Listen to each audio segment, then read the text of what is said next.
One of my clients, actually somebody that you and I both know, her numbers are 80% of her business comes from podcast guesting. You are listening to Amplify Your Success Podcast, episode 279. And today, let's find out from an industry expert how to increase the chances of getting your pitch accepted by those hot podcasts and online shows that you want to be featured on. You ready for this? Let's get started. Welcome to the Amplify Your Success Podcast. Get ready to ramp up your revenue, amplify your impact, and make your mark in the world. This is the show for experts, thought leaders, and service professionals who want to shatter their limits and achieve that next level. You're going to find out from other experts and influencers how they made it. Now, let's get amplified. Hey there, inspired entrepreneurs and business leaders. It's your host, Melanie Benson, Authority Brand Amplifier for expert-based business owners. And today, I've got an industry expert joining me. We're going to go behind the scenes and talk a little bit about what's going to get you booked on the top shows that everybody is vying for. And these tips we're going to share with you are going to come in super handy once you download and use my free guide and checklist to avoid the 17 mistakes that are commonly made by experts just like you who are getting booked and delivering their passion-based messages on podcasts and other virtual stages. So if you'd like to find out, after interviewing over 3,000 people, how to avoid some pretty common missteps that end up costing you the lead and the client, then head on over to getmagneticmessaging.com/report. That's getmagneticmessaging.com/report. We will link this up in the show notes for you and find out not only how to avoid these mistakes, but how to craft a compelling and powerful interview that becomes your number one lead source. Now, let's get into today's episode. Welcome back, Amplifiers.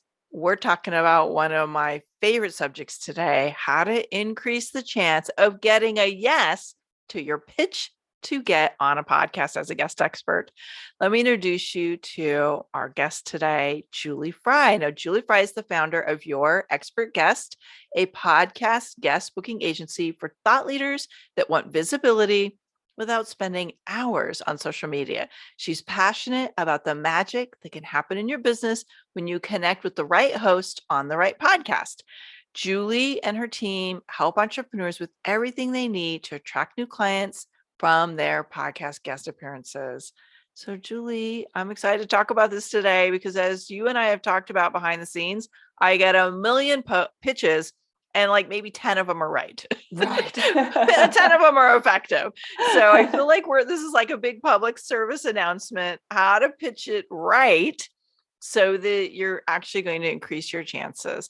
And, I should say this up front, you are somebody who helps people get on podcasts. Your company helps people with this pitching process, and you guys do an excellent job. I have booked a lot of the guests you send my way. There are a lot of agencies that are not doing this very well, which is why I really appreciate what you bring to the table here. So thank you. Thank you so much for inviting me on to do this PSA. But seriously, Melanie, I really appreciate the invitation to come on. And I love helping people get better at leveraging podcasts to grow their visibility, because it's one of the best ways, as you know, from your business, to allow people into your world and understand how you help people, what your thought leadership is, and really speed up that know, like, trust factor, because you get to spend a lot of time listening to them. So thanks again for having me on. I'm excited for our conversation. Yeah, you're welcome. Well, let's just set the tone for this conversation. As we are airing this episode, there's something like, I don't know, did I see last like 2 million active episode or podcasts out there on Apple right now?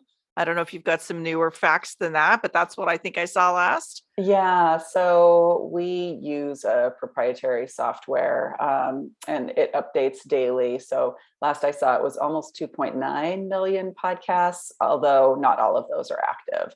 Right. So that number is a lot smaller. And I honestly don't know the number right off the top of my head, but yeah, there are a lot of podcasts out there for sure.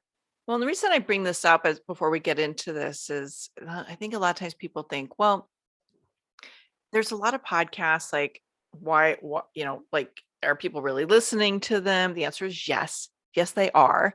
Are they actually making buying decisions? Yes. Yes, they are. That's I have why a very strong guesting strategy, and I regularly attract high ticket clients from episodes I guest on other people's podcasts. So what are you seeing happen? absolutely.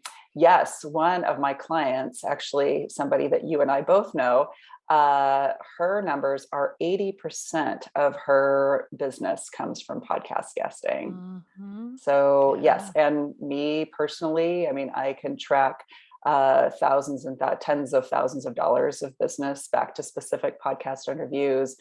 Clients typically stay with us for 18 months or more because they are getting business from their podcast interviews. So Yeah. absolutely.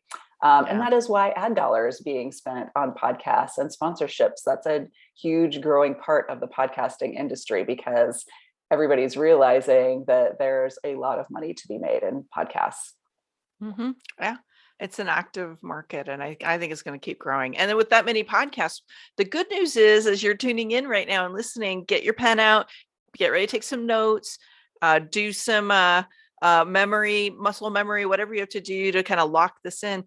All those podcasts means there is an abundance of need for high quality guests to fill up all of this content space that's out there in the podcast world right now. Absolutely.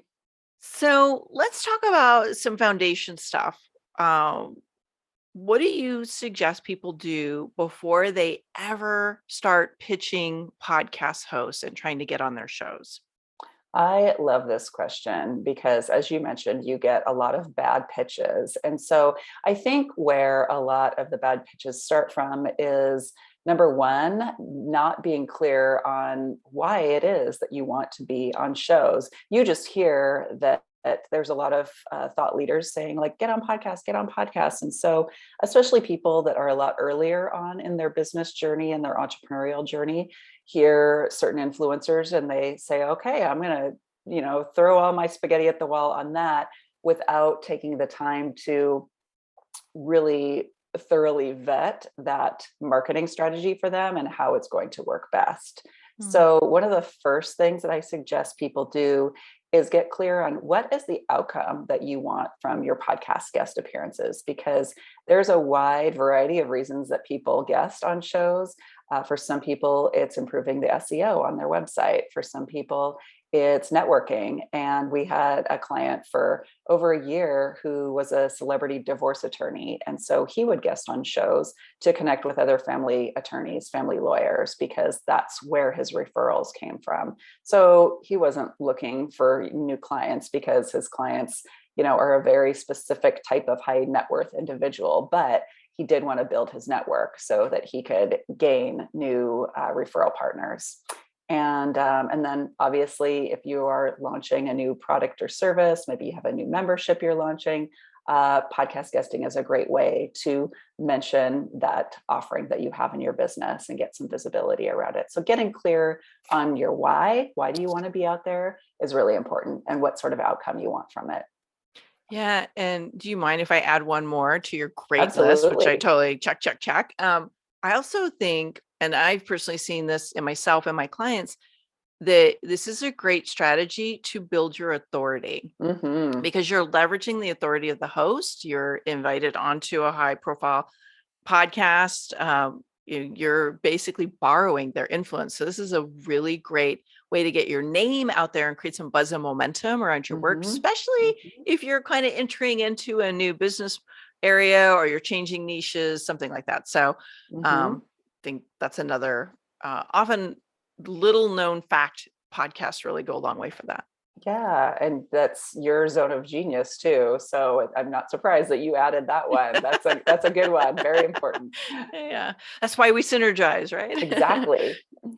So I kind of led with this one, let the cat out of the bag a little bit, but you and I had several conversations about annoying and turn off pitches. And it's interesting, I'm very active in the podcasting world. I know a lot of other podcast hosts, and I regularly see people posting in our podcasting community, or we're having behind the scene conversations. What are you doing with the onslaught of pitches that are complete garbage and they're not even relevant? So let's just pull this cat right out of the bag from your point of view, someone who is pitching. What are you seeing as that biggest turnoff to podcast hosts in a pitch? Yeah, but now I'm really curious. What do you do with your really bad pitches? Spill the beans, Melanie. Okay, I might have to. Oh, you want me to tell that first? Yeah, oh. I'm curious. Okay, well, we'll lead with the outcome. So, look, I know everybody's doing their job, and what I notice is that some people have been trained well to do pitches, and some people haven't. And we do one of two things: A, we ignore them. B, I school them. Nice. So I have been known to take to a email and say, look, I know you're really working very hard to get your client booked, but remember, yes, they may be paying you, but you're not paying me. So I don't really owe you anything. And I think what happens from my point of view sometimes is that sometimes people forget who is the asset in the conversation.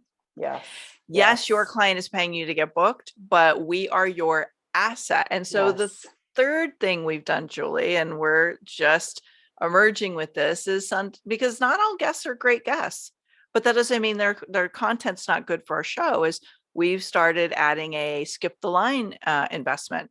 So sometimes people who I know they're not going to share the show, I know they're not really probably a perfect fit for my ideal guest, but I know there's some great value and win-win there. So we'll offer them a skip the line, or like I don't know them from Adam. I don't know who they are. And I'm like, yeah, sure. If you want in and you have zero social media following, here's how you get on. So it's something that I see a lot of podcasters starting to do, so that we're kind of sharing the investment in these people who really want airwaves. So that's a third thing we've been doing. That is super smart. And I am seeing that more and more. We've had several hosts that in the past, you just book the guest, and they're typically the podcasters like yourself that really have a well-oiled machine in terms of your podcasting workflow, where, you're recording episodes months in advance before they air. And it's a really smart way to, I think, offset the cost, because it is very costly to produce your episodes, to offset that cost and kind of share in reap the rewards of the podcast. So, but back to your question about, turnoffs from hosts. And I thought it was really cool that you share that sometimes you actually school them, like you take the time to write back. I was talking to a fairly new client of ours, and she had tagged me on a post on LinkedIn and said, and this is why, this is how I respond to these types of pitches. And she shared a snippet of the pitch and tagged me. And I mean, I kind of felt bad for the agency that she did that to, but at the same time, I think that it goes to show there are some really simple things that you can do to increase the likelihood of getting a yes. So you mentioned one, which is understanding who the asset is. And the way that I frame that and teach it to other people who are pitching, or when I'm onboarding a new team member, is to make sure that you are not using too many I statements if you're pitching yourself. Because if you're making it all about you, then you're getting it wrong. You could be Jeff Bezos or Elon Musk, but if you're not delivering the right value to their audience and taking care of those listeners, then the host doesn't care. Maybe those are not the two best examples, but you know what I mean. You could be a big time influencer, but if all you want to do is get on the show and talk about your great thing that you're promoting, you're not really that captivating of a guest. So when you're sending your pitch, just review it, do a quick scan, and make sure that not every sentence is leading with I or me or my, because at the end of the day, it's really about the listener and the host and the relationship that they have together. The other one is the standard copy and paste. Hosts can tell when you're just copying and pasting a template. It's very obvious and they can see right through it. So even if you think it's a great template, it probably is, but just don't do that. And make sure you actually get the host's name right when you do that, because when you send Sandra, can I get my guest on your show? I'm like, who's Sandra and why are you emailing me your template? Yes. So yes, you want to make sure that you're using the right name. Take the time to spell it right. The other one that I see is, again, established podcasters generally will have a pretty good workflow and they have a way that they want to be pitched. And so sometimes it's through an application on their website. Sometimes it's a specific email address. So take the time to go to their website, understand who they are, what do they do, who do they do it for, who's their audience, and then poke around to see if you can figure out how do they want to be pitched. Because if they have an application, fill out the application. It might be more time than it takes you to write the pitch, but that's the way they want it. And by honoring their request, you're showing up and showing them that you can be a good guest because you're following instructions, you're doing things the way that they want you to do. So those are just a few of the kind of big red flags. Those are so good and dead on for me and many of my colleagues. I would add one last one, and that is know the show's context. I would say 30% of the pitches we get have zero relevance to our show and the context and the theme and the audience. And it's just, you're just wasting your time. So I say this with a lot of love because look, I made all of these mistakes when I first started going actively into the pitch process. And I was going to rebooting my brand and rebooting my message. And I wanted to get on a bunch of podcasts. And luckily there was a lot of people with a lot of grace because it was still early in the podcasting market. It was a little harder to get guests, but I did some of these things too. And really, if you want to up your chances, you want to just tune into what's going to make you stand out. Right. So, and like, if you've got a topic that has nothing to do with anything they talk about, either take the time to fine tune the topic so it really matches, or just don't bother.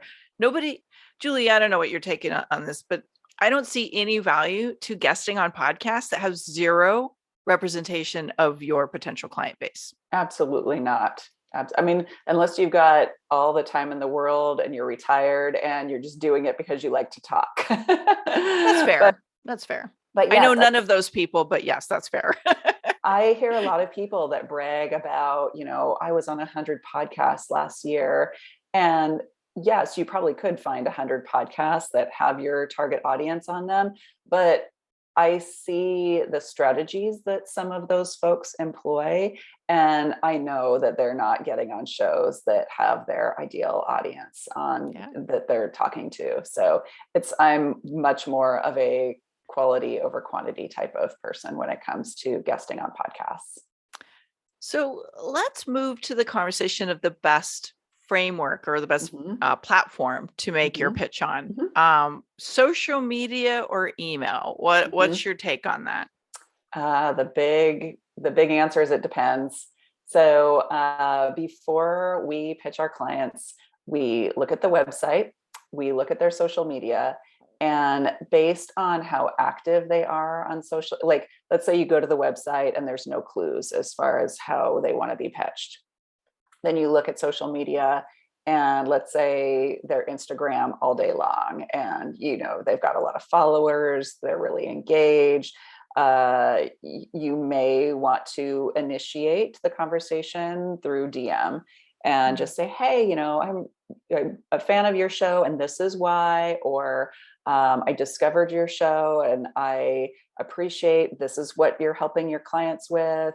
Do you have a process for guest submission? And just, like, don't blurb this huge pitch on them through a DM, but just ask the question, how do you prefer to be pitched? Or how do I suggest a guest for the show?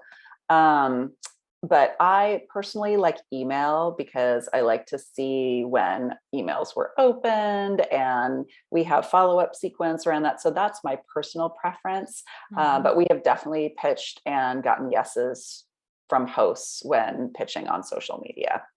Yeah. And I would say as a podcast host, I have received in both.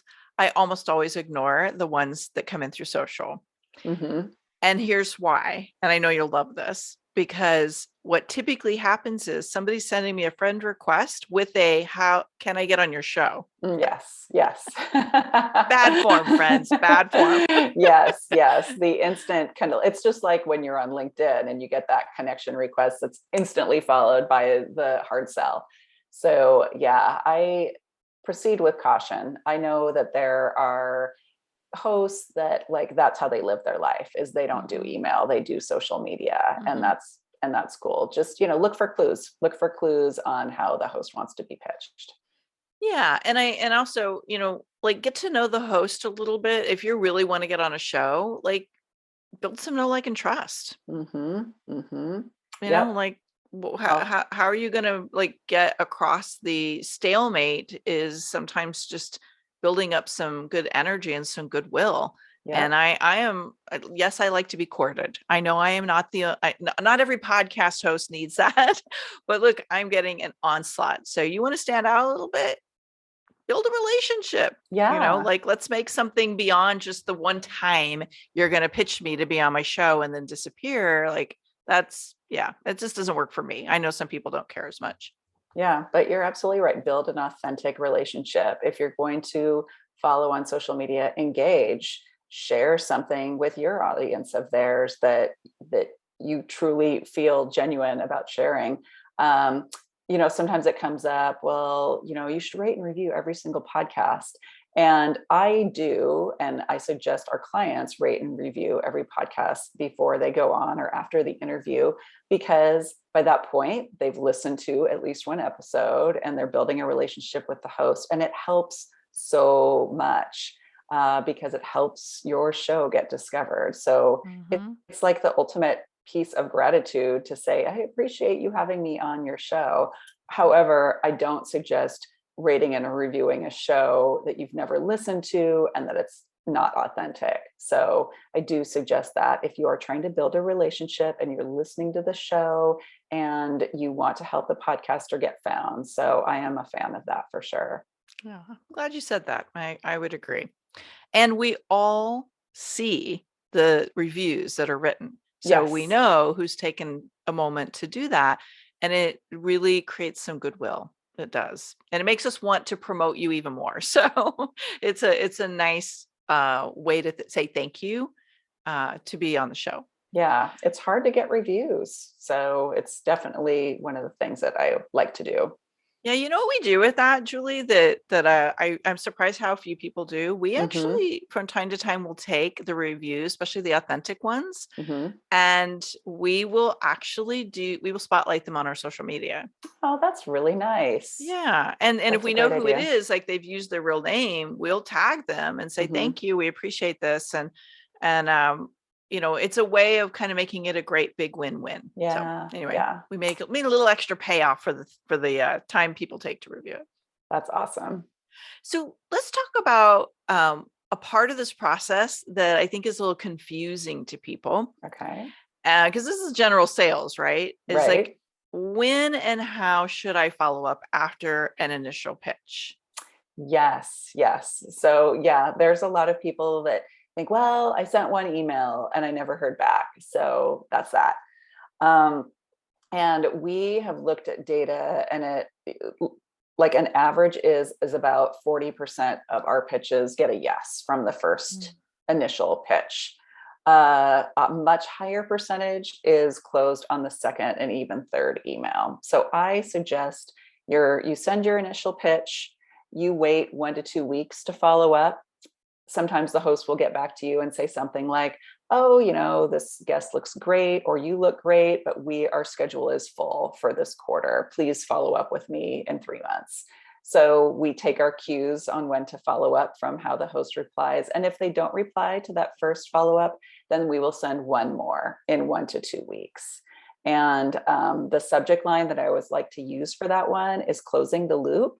There's something magic about that phrase that gets people to respond. So I use it in sales conversations. I use it, when I'm following up on guests that we're inquiring about. And usually in that situation, the host will get back and either give a yes or a no, or a looks great, but we don't take pitches, or whatever the case may be. That's such a great tip. Thank you. I love that subject line is really elegant, as you said.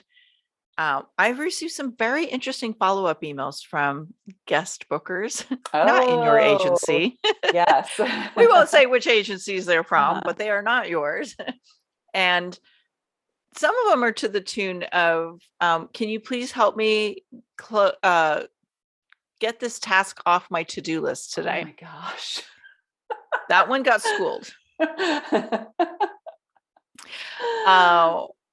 And again, I know everybody's kind of at they're operating out of the level they've been trained, right? Right. And so again, I think it goes back to recognizing you're asking a host to, whether you're paying for the spot for your guest or not, you're asking them to do something for you, not get a task off your list. So anyway, just, good follow-up is good. Yeah. Oh my God. I hurts my sales heart. I'm kind of mad at myself that I didn't screen print it, because it'd be so good for training. I just don't like to embarrass people that do it, but follow-up is all about bringing something back to the front of the line. And if you're not following the booking process of the guest in the first place, and you're again, kind of interrupting their attention, that's not going to win you the business. So you want to be gracious and assume that the host is very busy. And so, I know that I have emails that I owe people responses to, and I'm not intentionally ignoring them. I'm busy.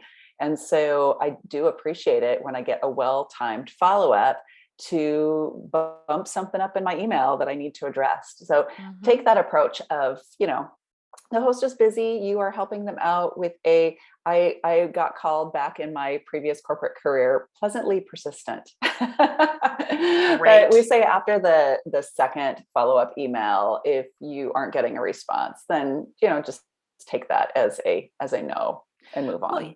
Well, here's something, and maybe you and I haven't talked about this yet, but maybe this will help with context, is sometimes we revisit guest pitches 6 months later. Absolutely. So if you've pitched using their process, that's why we ask people to pitch using our online form, not just sending me an email, because the emails are going to get lost. We do have a tracker now, but I don't review the emails. I review our form to see who would be a good fit. Literally at the beginning of the year, we went through 6 months worth of guests to see if anybody was a better fit. And we booked some of those people. Yep. So, just because it's not on your timetable doesn't mean it's not going to happen. Yeah, we just had that happen. One of my team members came back to me, and I believe it was somebody that she had pitched in October, came back and said, yeah, we'd like to have this guest on the show. So that was 5 months ago. So yes, people absolutely come back. So don't get too discouraged, and don't be surprised if somebody 6 months later comes back to you and says, yes, I want to have you on the show. So let's go into this very important piece of standing out as a great guest. Because once you get booked, that your job is not over. Your job is to deliver something, awesome. But part of getting booked is being able to stand out and know that host can have confidence that you're going to deliver something value. I should say 90% of the pitches that are on subject that we do not accept are because we don't have confidence they're going to make a good guest. Okay. Gotcha. So what is your tip for people around this? Well, I have several. I will try to give you the short version. So one of our clients, Nikki Roush, who I know you Mhm. know, a mutual Love friend, Nikki. she comes into every interview wanting to have the host say, "You're the best guest I've ever had on the show." So she comes prepared with stories to exemplify the points that she's making. She has obviously a external microphone. She records in a distraction-free setting, so there's not going to be dogs barking or deliveries getting dropped off. She's on time. Be on time. You want to be generous with your information. Tell stories and provide information that maybe you haven't shared, especially if you're a frequent podcast guest, because people don't want to hear the same stories over and over again if they're listening to multiple interviews of yours. So try Mhm. to share fresh and new information. As I mentioned, rate and review the show. Share the episode after it goes live. So share it on social media, share it with your email list, put it on your website, on your press page. I've also been hearing about creating a Spotify playlist with all of the episodes that you've been on. So there's a variety of different ways you can share the episode, but that is also something that just sets you above and beyond other guests. Because Mm. when I was at She Podcast last year, the number one comment that I heard people asking in the audience is, how do I get the guest to share my episode or share their episode? And, they spend all this time and money creating graphics and assets for you to share it. So please, please, please share it. That will help you stand out. Yeah, and I think people I agree. Like it's very it's not surprising anymore, but it's annoying when somebody doesn't share it. Hmm. And I think it's because they don't understand the value in sharing it isn't as much to the host, although it's very valuable to us, but it's actually the impact it has in your own social media community, Hmm. because those times you share it are the times that somebody's been dormant Hmm. actually says, "Huh, I didn't know you did this," or "Wow, this really hit me at the right time. I'm going to raise my hand now. I want to Hmm. know more about you." So it's a Hmm. very powerful lead attraction process for you to share those episodes. That is so true. That is so true. The first podcast episode I was ever on was in 2014, and I did everything wrong. So I didn't share the episode when it went live, and I regret that, but I've made up for it many times over since then. We all do it wrong until we learn how to do it right, Right, right? right. And I've had actually guests who say, "I'd love to come back." And if they don't share it, I'm not very interested in having them come back, because I'm like, what's in it for me? Like, you're not Absolutely. really being a partner in this. You're expecting me to do all the work. So Yep. it is again, it's kind of part of the quote unquote payment to be on the show. Yeah, yeah. There's I one I more. Oh, go oh ahead. yeah, please I was finish. just going to say one other thing that I like to recommend that guests do at the end of their interview is, after they stop recording, ask the host, are there any resources you're looking for in your business? How can I be a resource for you? Are you looking for guests to interview for your show? Or are you looking for a specific type of client? Really, this is an opportunity for you to build your professional network. And the best way to do that is by Mhm. giving and helping. So look for an opportunity to help at the end of Yeah, the I love interview. that. I think that's so important. And I honestly, like, I'm excited when somebody I don't know already, we can collaborate or find some Hmm. new connections, find ways we can strategically support each other. And I'm all about, like, let's keep expanding the network. So when the Yep. guest takes the lead in that, it's a real gift. Yep. And it Yep. makes them stand Absolutely. out for sure. Exactly. Well, Julie, I'm knowing we are inspiring some people to get pitching and get themselves on shows. This is Yay. something I talk about all the time in my community. If you're part of the Amplify Your Authority free Facebook group, I'm always challenging you to get on more podcasts. So let's pivot to a resource. Like, how could someone find out more? Maybe learn about your services. What's the first best step for you? Yes. So on our website, yourexpertguest.com, we have a quiz that you can take that asks you some questions about your business, you personally, and it will provide you a rating on how podcast guesting will work for you as a marketing strategy. So you can get that right on the homepage of Your Expert Guest. All right, yourexpertguest.com. Very I'm intrigued, like what my score would be. So I might have to go take that too. All right. So this is the time that I like to wrap up with 2 standard questions we ask all our guests. It's such a fun way for us to get to know you on a little more personal level, because we know we do business with people we know, like, and trust. And the more we can connect with you on this level, the more that process gets established. But I'm always curious, like, what's the boldest thing you've ever had to do to amplify or accelerate the results in your business?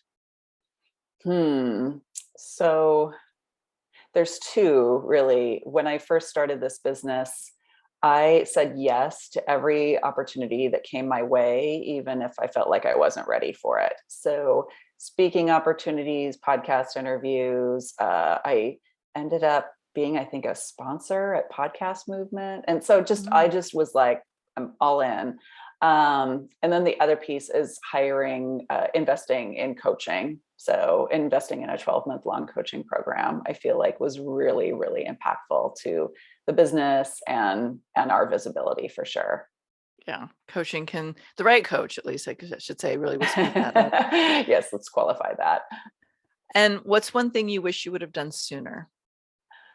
Start this business. Okay. And why is that? Now you've made me curious. Because it is so fun we have the best clients, and getting to learn about their businesses and how they help people and impact the world. I just love that piece. And with our onboarding process, it's a lot of strategy, and sometimes there's a little bit of business coaching I can do, which I love. I love connecting people. So I get to do all of these things that are just so fun for me that it doesn't even feel like work. So I love that. I just love this business. I wish I would have had it sooner. Well, I'm sure that if you had, the podcast industry would be so much better. Thanks so much for joining me today. And I really love hearing your take on what's going to get people booked and what not to do from the point of view of the person who's actually pitching their guests to get on show. I know you've learned a lot, and you're having great success with your clients. So if you're thinking about being a podcast guest and guesting on other people's shows, make sure you go see your readiness, your assessment at yourexpertguest.com. Julie, thank you so much. I really appreciate you. And I appreciate that you keep bringing me great guests for the show. Oh, thank you so much, Melanie. It was a pleasure to be here with you. Thanks for tuning in today, Amplifier. Be sure to join us right now in the Amplify Your Authority community at authorityamplifiers.com, and I'll share my 7 proven tips to be a highly paid expert that stands out in a crowded market. Plus, we're going to keep this conversation going, and I want to hear from you how you're going to amplify your authority and make a greater impact.